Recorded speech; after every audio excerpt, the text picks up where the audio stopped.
Good morning students. आज class 12 mathematics का part समाकलन। देखिए, समाकलन बोर्ड एग्जाम की दृष्टि से बहुत ही इंपॉर्टेंट है और जब तक मैथमेटिक्स पढ़ोगे तब तक समाकलन की जरूरत पड़ेगी। इसकी जरूरत इसमें भी बहुत से फार्मूलों का डेरिवेशन करने के लिए होता है। वैसे किसी भी कर्व का क्षेत्रफल ज्ञात करने के लिए, किसी भी आकृति का आयतन ज्ञात करने के लिए इस समाकलन का प्रयोग किया जाता है। समाकलन अवकलन का उल्टा होता है। जैसे हमें पता है कि dvx x पावर n ये होता है n x power n minus. तो x पावर n का अवकलन ये होता है, इसका मतलब इसका समाकलन ये हो जाएगा। मतलब integration n x power n minus 1 dx, ये इंटीग्रेशन का साइन होता है। यहाँ पे dx लिखा होता है x के सापेक्ष समाकलन, dy लिखा हो तो y के सापेक्ष समाकलन, dz लिखा हो तो z के सापेक्ष समाकलन। ये समाकलन का साइन है। आगे dx का मतलब होता है उसका उस कर्व का या जो भी फलन दिया गया है उसका x के सापेक्ष समाकलन करना है। तो यहाँ पे x के सापेक्ष अवकलन किया गया तो ये आया। तो इसका x के सापेक्ष समाकलन क्या हो जाएगा? x पावर n हो जाएगा। तो integration x power n minus 1 dx बराबर आएगा x पावर n अपान, ऐसा होगा। अब यहाँ पे हमें क्या करना है, n के स्थान पे n प्लस 1 रख देना है। तो यहाँ से आएगा x पावर n के स्थान पे n प्लस 1 रखेंगे तो x पावर n बचेगा। x पावर n dx बराबर यहाँ पे n के स्थान पे n प्लस 1 रख दो, x पावर n प्लस 1 अपान n प्लस 1।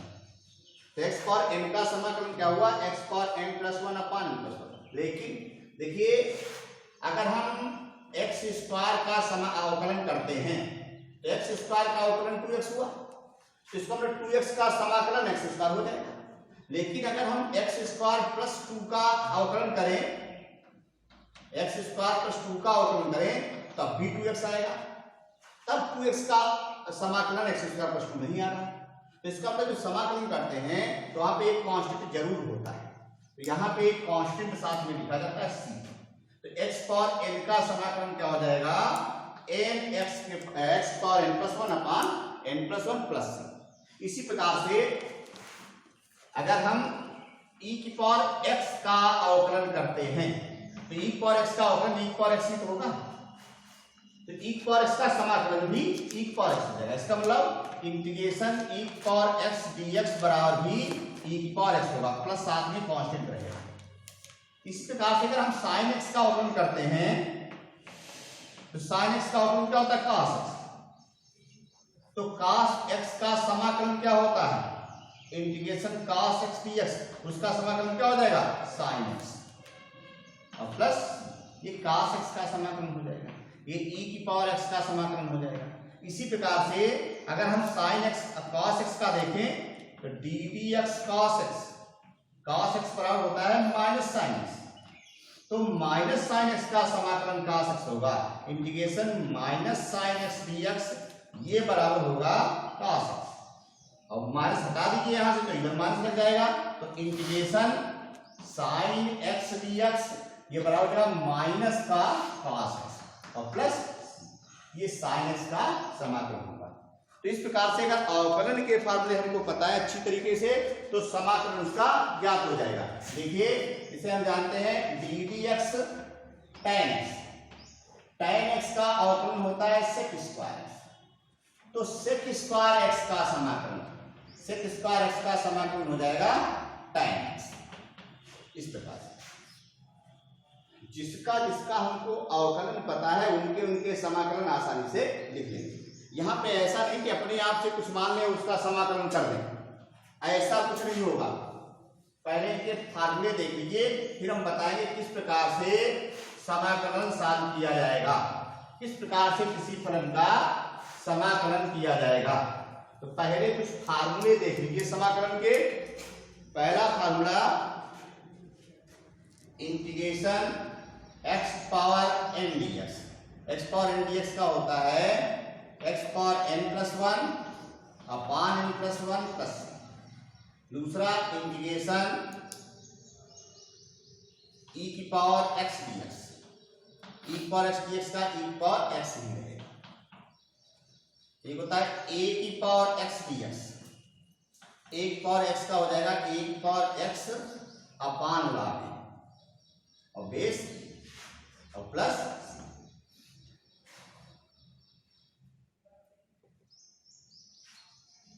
उसके बाद में 1 पावर x का log a बेस। उसके बाद में आता है इंटीग्रेशन 1 अपान x का log x। देखिए log x का अवकलन 1 अपान x होता है, तो 1 अपान x का समाकलन log x। इसी प्रकार से a की पावर x का जो अवकलन होता है a की power x log a base, ऐसा होता है। तो 1 पावर x का समाकलन हो जाएगा 1 पावर x अपान में log a, 1 power x upon log a base. इसी प्रकार से इंटीग्रेशन sin x का क्या हो जाएगा माइनस का cos x, integration cos x dx, integration cos x dx इसका हो जाएगा प्लस sin x और प्लस c। इसी प्रकार से इंटीग्रेशन sin cos, अब उसके बाद में आता है sec square x, sec square x dx का हो जाएगा tan x, integration cosec square x, cosec square x का हो जाएगा माइनस का cot x। देखिए cot x का अवकलन माइनस cosec स्क्वायर x होता है, तो cosec स्क्वायर x का समाकलन minus cot x, integration sec x into tan x, तो sec x into tan x का क्या हो जाएगा sec x, तो sec x का अवकलन sec x into tan x होता है। Integration cosec x into cot x, cosec x into cot x का हो जाएगा माइनस का cosec स्क्वायर, माइनस का cosec x प्लस c।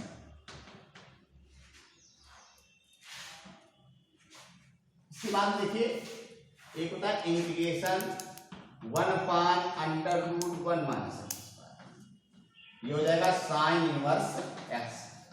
देखिए साइन इनवर्स x का अवकलन 1 upon under root 1 minus x square होता है, तो साइन इनवर्स x माइनस लगा है तो cos इनवर्स x भी लिख सकते हैं या माइनस साइन इनवर्स x कर दीजिए। Integration 1 upon 1 plus x square dx, ये हो जाएगा tan inverse x, integration 1 upon x under root x square minus 1 dx, ये हो जाएगा सेक इनवर्स x प्लस। अब देखिए अगर माइनस लगा है यहाँ पे minus 1 upon under root 1 minus x square, तो cos इनवर्स x का अवकलन होता है, तो इसका समाकलन cos इनवर्स x भी लिख सकते हो, और चाहो तो आगे माइनस लगा दीजिए माइनस sin इनवर्स x, तो बात एक ही रहेगी। चाहे यही याद रखो या cos इनवर्स वाले भी याद करो। माइनस का 1 अपान 1 प्लस x स्क्वायर लिखा है, तो वहां पे cot इनवर्स x भी लिख सकते हैं। ठीक, इसी प्रकार से माइनस का 1 upon x under root x square minus 1 लिखा है, तो उसको लिख सकते हैं कोसेक इनवर्स x। इसके अलावा इंटीग्रेशन के और बहुत से फार्मूले हैं, पहले इन फार्मूलों पर कुछ क्वेश्चन देख लीजिए, उसके बाद आगे वाले फार्मूले बताए जाएंगे और उनका डेरिवेशन भी किया जाएगा कि किस प्रकार से वो फार्मूले आते हैं। अब देखिए जैसे मान लिया हमें इसका समाकलन करना है इंटीग्रेशन साइन x, तो साइन x का समाकलन हमें पता है माइनस का cos x। अभी अगर हमको इसका समाकलन करना है integration sine x plus 2 dx, अब ध्यान दीजिए क्या इसमें साइन x वाला फॉर्मूला लग पाएगा? तो देखिए जिसमें साइन x या जिसको हम x कह रहे हैं वहां पर x की पावर केवल एक ही होनी चाहिए, केवल x की पावर 1 होनी चाहिए। जिसको हम x मान रहे हैं तो वो क्या होना चाहिए, लीनियर होना चाहिए x, वहां पे x की पावर 1 होनी चाहिए, तब तो हम उसको x मान के सीधे सीधे फार्मूला लगा सकते हैं। तो इसमें देखिए x की पावर केवल 1 है, तो इसमें sin x वाला फार्मूला लग जाएगा। तो sin x का अवकलन क्या हो जाएगा माइनस का cos x प्लस 2। अगर ऐसे हम लिखें इंटीग्रेशन sin 2x प्लस 4, इसमें क्या इसको x माना जा सकता है? तो इसको x माना जा सकता है। देखिए sin x यहाँ पे x होना चाहिए था और इसको x मान सकते, क्यों? यहाँ पर x की पावर केवल 1 है, अगर x पावर 1 है तो हम इसको x मान सकते हैं। जब इसको x मान लेंगे तो sin x का समाकलन कितना हो जाएगा cos, माइनस का cos, तो माइनस cos 2x प्लस 4, और और अंतर इतना है कि अवकलन में x के गुणांक से गुणा किया जाता था, समाकलन में x के गुणांक से भाग करेंगे। तो x का गुणांक तो है, यहाँ पे x का गुणांक 1 था, भाग करने की जरूरत नहीं पड़ी। यहाँ पे x का गुणांक 2 है तो इसको 2 से भाग कर देंगे, या ऐसे आगे लिखते हैं 1/2 और cos 2x + 4। अब ऐसे आ जाए integration sin √x dx, sin √x। अब इसमें कहा जाए sin x वाला फार्मूला लग जाएगा, तो यहाँ पे sin x का फार्मूला नहीं लग पाएगा। अब इसमें हम फार्मूला नहीं लगा पाएंगे, ये सवाल नहीं सॉल्व हो पाएगा।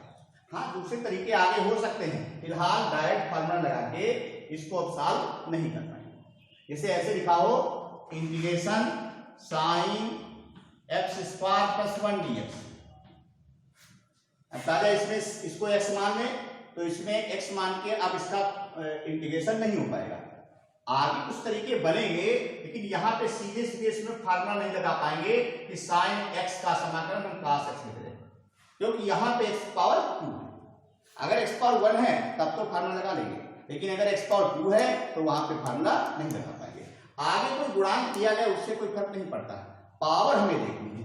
ऐसे लिखा हो इंटीग्रेशन sin √x + 5, इसका भी समाकलन नहीं कर पाएंगे, इसको x मान के समाकलन नहीं हो पाएगा, इसमें sin x का फार्मूला नहीं लग पाएगा। ऐसे लिखा हो इंटीग्रेशन sin 2x + √5, तो इसमें देखिए x की पावर तो 1 ही है केवल, अब इसमें फार्मूला लग जाएगा, इसका हो जाएगा माइनस का cos 2x + √5 और x के गुणांक से भाग कर देंगे प्लस। यहां पे x पावर होती है, आगे कांस्टेंट पे रूट लगाया, कांस्टेंट की कोई पावर है उससे फर्क नहीं पड़ता। x की हमको पावर देखनी है, अगर x की पावर 1 है तब तो हम फार्मूला लगा सकते हैं वहां पे, और इसके अलावा कहीं x की पावर दी गई है तो उसका फार्मूला नहीं लगा पाएंगे।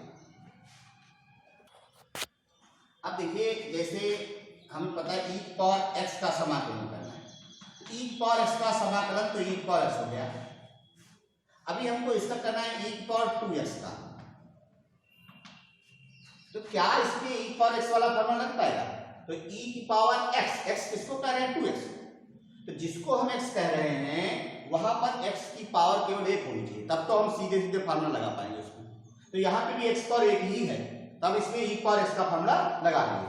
e पावर x का e पावर x ही होता है, अर्थात e पावर 2x रहेगा, लेकिन x के गुणांक से भाग भी करेंगे, तो अपान में कितना हो जाएगा? ऐसे लिखा हो e की पावर x + 4, क्या इसमें e पावर x वाला फार्मूला लगेगा? तो x किसको कहेंगे? x + 4 को। जिसको x कह रहे हैं वहां पर x की पावर कितनी है? 1।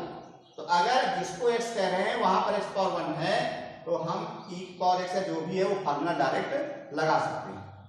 इसमें e पावर x वाला फार्मूला लग जाएगा, ये रहेगा e पावर x + 4। ऐसे दिया जाए e पावर x² + 2। अब इसमें e पावर x वाला फार्मूला नहीं लग पाएगा, क्यों? जिसको हम x कह रहे हैं वहां पर x² है, x पावर 2 है, या x पावर 3 आ जाए, या इसमें भी फार्मूला नहीं लग पाएगा। ऐसे दिया जाए e पावर √x + 2 हो, इसमें भी फार्मूला नहीं लगा पाएंगे, क्यों? x की पावर क्या है यहाँ पे? 1/2, x की पावर केवल 1 ही होनी चाहिए। ऐसे हो e पावर x³ + 4, तो इसमें भी हम फार्मूला नहीं लगा पाएंगे, क्यों? यहाँ पे x पावर 3 है। अगर x पावर केवल 1 है तभी हम फार्मूला लगा पाएंगे, जो फार्मूले हमने पढ़े हैं वो डायरेक्ट फार्मूला लग जाएगा, लेकिन वहां पर x की पावर क्या हो कि x के स्थान पे अगर कोई दूसरी चीज लिखी है, केवल x नहीं लिखा है, तो हमें देखना पड़ेगा कि डायरेक्ट फार्मूला लग पा रहा है कि नहीं लग पा रहा है। तो x के स्थान पे कोई दूसरा फंक्शन लिखा है ऊपर, केवल x नहीं लिखा है, तो हमें ये देखना पड़ेगा कि वो लीनियर फंक्शन होना चाहिए, तब तो हम सीधे सीधे फार्मूला लगा पाएंगे। अगर जो यहाँ पे x लिखा है वहां पे लीनियर फंक्शन नहीं है तो हम सीधे सीधे फार्मूला नहीं लगा पाएंगे। ऐसे लिखा होता इंटीग्रेशन e की पावर 4x + 5। देखिए e की पावर x वाला फार्मूला लगाएंगे तो क्या e की पावर x वाला फार्मूला लग पाएगा? यहाँ पे x किसको कह रहे हैं? 4x + 5, और चूंकि यहाँ पे x पावर 1 है तो सीधे सीधे e की पावर x वाला फार्मूला लग जाएगा। तो इसको हम ऐसे लिख देंगे, e पावर x का क्या होता है? e पावर x, तो e पावर 4x + 5, और x के गुणांक से भाग कर देंगे। इसमें x का गुणांक क्या है? 4 है, 4 से भाग कर देंगे, तो इसका समाकलन हो जाएगा e पावर 4x+5। अब देखिए, जैसे मान लिया x+1 अपान x+2, हमें इसका समाकलन करना है। तो समाकलन करने से पहले सबसे पहला काम, ध्यान दीजिए, समाकलन के लिए कुछ बातें याद रखनी है। सबसे पहला काम जहां तक हो सके कि जो हर है उसको एक पद में ले आओ। तो हर एक पद में कब आ पाएगा? जब नीचे ट्रिग्नोमेट्रिक टर्म दिया जाए। अगर नीचे अलजेब्रिक पद दिया गया तो एक पद में नहीं ला पाएंगे, कोशिश भी नहीं करेंगे। तो ध्यान दीजिए, सबसे पहला काम समाकलन लगाने के लिए कि किसी प्रकार से हर को एक पद में लाओ। अगर नहीं ला पा रहे हो, अगर हर को एक पद में नहीं ला पा रहे हो तो या तो हर से x हटा लो या अंश से x हटा लो।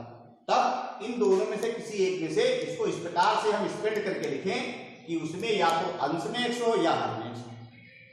तो ये कैसे होगा कि जब हम हर को बराबर नहीं किए, एक टर्म में नहीं किए पा रहे हैं, तब क्या कर लेते हैं, अंश को हर के बराबर ले आओ।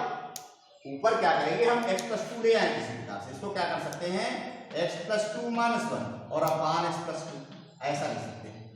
अब इनको अलग अलग करेंगे, एक में x+2 इसके अपान में x+2 हो जाएगा, एक में -1 के अपान में x+2 हो जाएगा, इतना dx मिलेगा।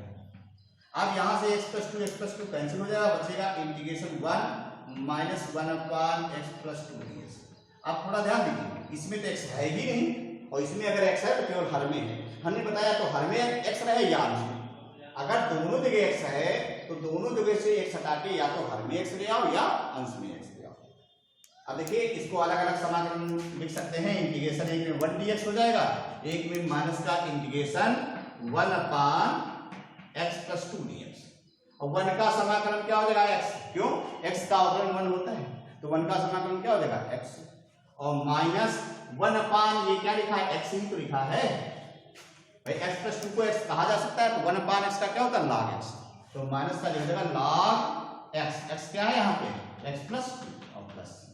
तो इस प्रकार से इसका समाकलन क्या हो जाएगा, ये आ जाएगा। अगर हर और अंश दोनों जगह x लिखा है तो हमें करना क्या है, या तो हर से x हटाना है या अंश से x हटाना है। और देख लीजिए, जैसे मान लिया इस प्रकार से कोई क्वेश्चन दिया गया है, x अपान x-2 dx। तो इसमें भी अंश और हर दोनों जगह x है। तो इसके लिए हमें क्या करना है, या तो हर से x हटाए या अंश से x हटाए। पहला काम तो ये किया करो कि हर को किसी प्रकार से एक पद में लाने की कोशिश किया करो, क्योंकि ये अलजेब्रिक पद है, बीजगणितीय पद है, तो इसको एक पद में नहीं ला पाओगे। तो अगर नहीं ला पाएंगे तो हम क्या करेंगे, या तो इससे x हटा लेंगे, इससे x हटा लेंगे। तो इसके लिए जैसा नीचे लिखा है वैसा ऊपर कर दो। नीचे x-2 है तो ऊपर भी x-2 कर दीजिए। तो इसको लिख सकते हैं, देखिए x-2 प्लस और अपान में रहेगा x-2 dx। अब इनको अलग अलग कर लीजिए, एक में आएगा x-2 अपान x-2, एक में आएगा 2 अपान x-2 dx। ये x-2 कैंसिल हो जाएगा, बचेगा इंटीग्रेशन 1 प्लस 2 अपान x-2 dx। अब इनको अलग अलग लिख सकते हो, एक में इंटीग्रेशन 1 dx हो जाएगा और एक में इंटीग्रेशन आएगा 2 अपान x-2 dx। आप समाकलन कर दीजिए, 1 का समाकलन x हो गया, 2 बाहर रहेगा, 1 अपान x-2 का हो जाएगा log x-2 plus c, constant आ जाएगा। इस प्रकार से इन फलनों का समाकलन किया जा सकता है। देखिए, एक क्वेश्चन इस प्रकार दिया गया है, 3x³ plus 2x plus 1, 2x² plus 3x और प्लस 1 और अपान में है √x dx। अब इसका हमें समाकलन करना है। हमने बताया कि जहां पे हर और अंश दोनों में x हो तो उस कंडीशन में सबसे पहला काम तो होता है कि जो हर वाला पद है उसको एक टर्म में लाओ, एक पद में ले आओ। यहाँ पे तो हर एक पद में है ही, आधा काम तो इससे बन गया। ठीक है, सबसे पहला काम होता है कि हर को एक पद में लाना, तो यहाँ पे हर एक पद में है, और जब हर एक पद में आ जाए तो सबके अपान में वो कर दो। ये किसके, 3x³ के भी अपान में, इसके भी अपान में, सबके अपान में। तो ये हो जाएगा 3x³ अपान √x मतलब x⁴ 1/2 plus 2x² upon x power 1 by plus 3x upon x power 1 by plus 1 upon x power 1 by, इतने dx हो जाएगा। अब देखो एक्स पावर 3 से एक्स पावर 1 बाई 2 जाएगा तो 3 माइनस 1 बाई 2 कितना हो गया 5 बाई 2, बचेगा इंटीग्रेशन 3x पावर 5 अपान 2 से 1 बाई 2 जाएगा तो 3 बाई 2, तो 2x की पावर 3 बाई प्लस ये बचेगा 3x पावर 1 बाई, और ये बचेगा प्लस का x पावर माइनस 1 बाई और dx। अब देखिए इसका अलग हो जाएगा, इसका अलग, इसका अलग, इसका अलग।